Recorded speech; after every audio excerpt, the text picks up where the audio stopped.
Pakistan Prime Minister Shehbaz Sharif has received a special message from Russian President Vladimir Putin. Putin reportedly said that Moscow views Islamabad as a key partner in South Asia and the Islamic world. Russian President also reiterated his country's keen interest in deepening bilateral relationship, as well as increasing trade and investment between the two sides. The message was reportedly delivered by the visiting Russian Energy Minister Nikolai Shulginov, who called on Pakistan Prime Minister in Lahore. At the end of the three-day visit, it was also decided that Pakistan will start importing oil and gas from Russia. Reports say Pakistan will pay for the imports, which are expected to begin in March, in currencies of friendly countries. Although the friendly countries were not named, but reports say it is likely including China, which has close ties with both Pakistan and Russia. The Pakistani government announced in early December that Russia had agreed to export oil to the energy-starved South Asian nation at a reduced price. Since the launch of its military offensive against Ukraine, Moscow has been targeted by Western economic sanctions. This has sharply reduced its hydrocarbon deliveries to Europe, forcing it to turn to Asia to compensate.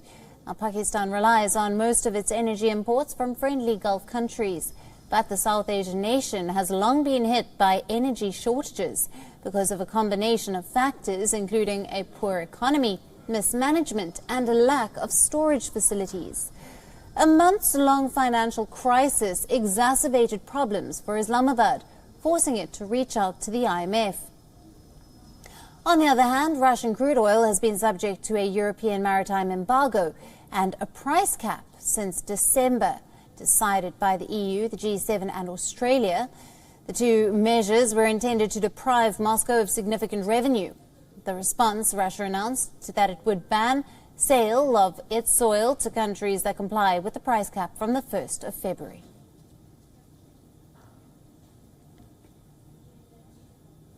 Now, for more on this, we are being joined by Edward Joseph, who is a senior fellow at the Johns Hopkins University and is a foreign policy analyst. Thank you for being with us. Now, why is Russia keen on selling oil and gas to Pakistan now? Very nice to be with you from here at Johns Hopkins University. And it's very clear. Russia is trying to leverage really one of the few means it has to attract support after its devastating and unprovoked invasion of Ukraine and its isolation, very significant international isolation. Moscow leverages its oil and gas presence with a number of nations who are dependent and want to get Russian oil and, like Pakistan, want to take advantage precisely of Russia's predicament in order to negotiate oil at favorable rates, and that's what it seems like Pakistan is trying to do. Please. Right. So considering that Putin has said that Pakistan is a crucial partner in South Asia and the Islamic world, do you think this is then a strategic shift on the part of the Russians, or is it only to find new markets to sell its hydrocarbons? It's a great question because, of course, we know that for Pakistan, it's a key point of international interest. Its strategic concern is always India. And what I interpret from this is that Vladimir Putin feels confident enough in his relationship with India that he can make these kind of remarks to, of course, India's rival, Pakistan.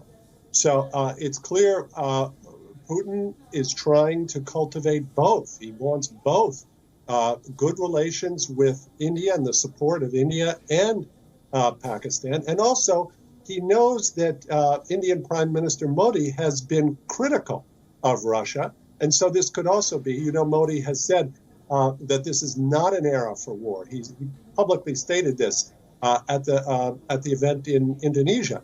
And it could be also a way for Putin to hit back at Modi by cultivating Pakistan and by giving these kind of accolades to India's rival, Pakistan. Please. Right. Now, we've seen some reports of Pakistan sending its artillery shells for Ukraine to use in the war. Do you think that this will stop if they start purchasing oil from Russia? I certainly believe Russia will try to make that a condition. and Pakistan will try to avoid accepting that condition. So that's precisely one of the elements for the negotiation. A lot of it will depend. Of course, Pakistan wants the price. It wants a very good price on oil, and it's trying to, from its side, leverage, again, Russia's predicament. We should remember here that Russia's in a terrible condition from this disastrous decision of Vladimir Putin to invade Ukraine. His military has been exposed as incompetent. His own leadership and system has been exposed as deeply corrupt. So Vladimir Putin needs customers, not just supporters, but even customers wherever he can find them. Please. Right. Edward, we'll leave it there. Thank you very much for your analysis and joining us on the show. WION, now available in your country. Download the app now. Get all the news on the move.